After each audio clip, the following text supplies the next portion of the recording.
leaders. The CWA could give her a really good idea about what you're supposed to do with eggs in terms of baking or something like that. This is appalling and disgraceful behaviour. It's an incident that's all too familiar, activists taking a crack at Australian politicians. The Prime Minister lucky to walk away unharmed. No, she missed. She had a bad shot. The woman will appear in court later this month.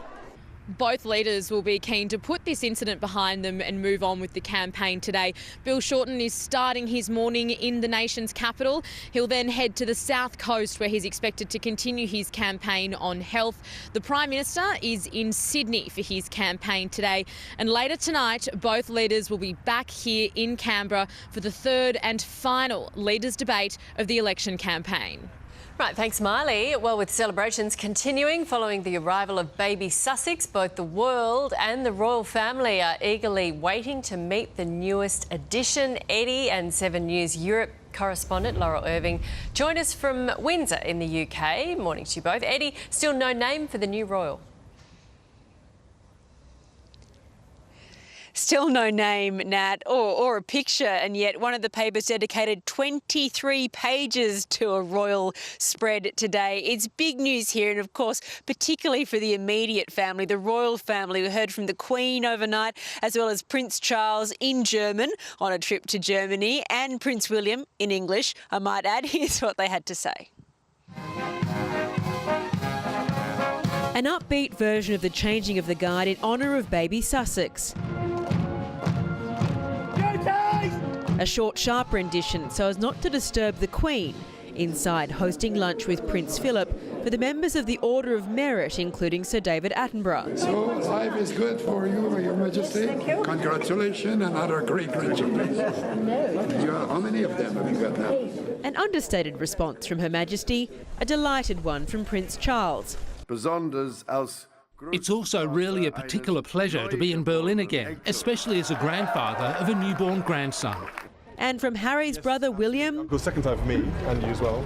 Well, no, Uncle me, obviously. Not you. No, obviously thrilled, absolutely thrilled. And looking forward to seeing them in the next few days when things quieten down. And I'm very pleased and glad to welcome my brother to the Sleep Deprivation Society that is parenting. As William said, look forward to meeting him and finding out what his name's going to be. So it's really exciting for both of them.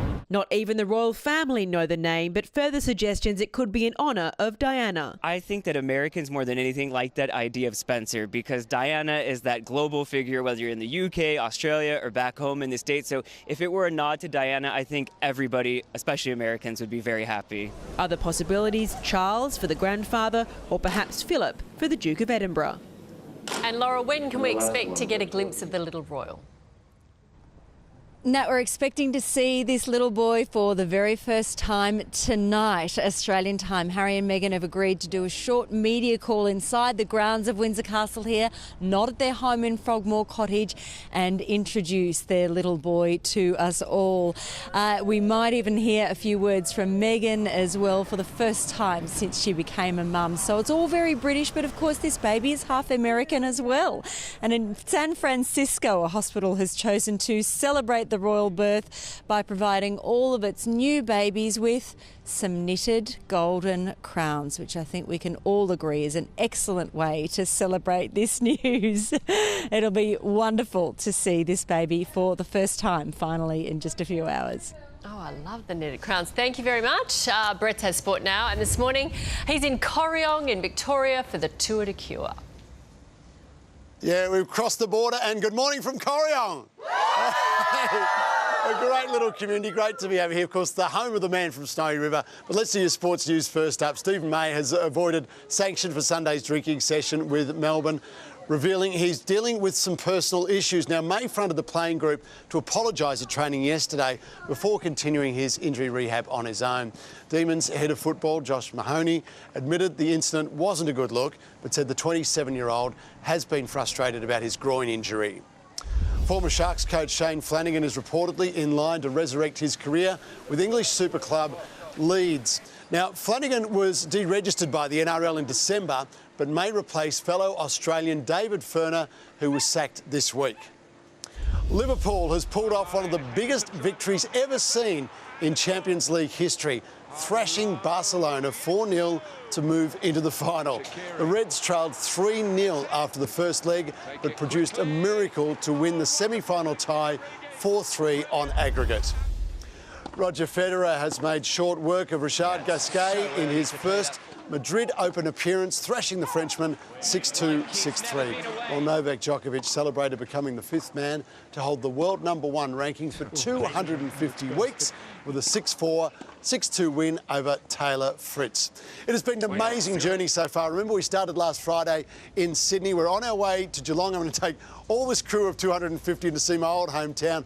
But yesterday we were in the snowy mountains. An amazing journey. We started off from Jindabyne and we headed 140 kilometres up through Thredbo into Cancoban and then here to where we are now in Corryong. The high country of Australia, if you've not been here or you've not been to see it recently, it is pristine at the moment. It is absolutely beautiful. And if you head up the Alpine Way and you continue on from Thredbo and head towards Cancoban, you will not see more beautiful forest anywhere in the world. It is absolutely gorgeous, and it's right here in our own country.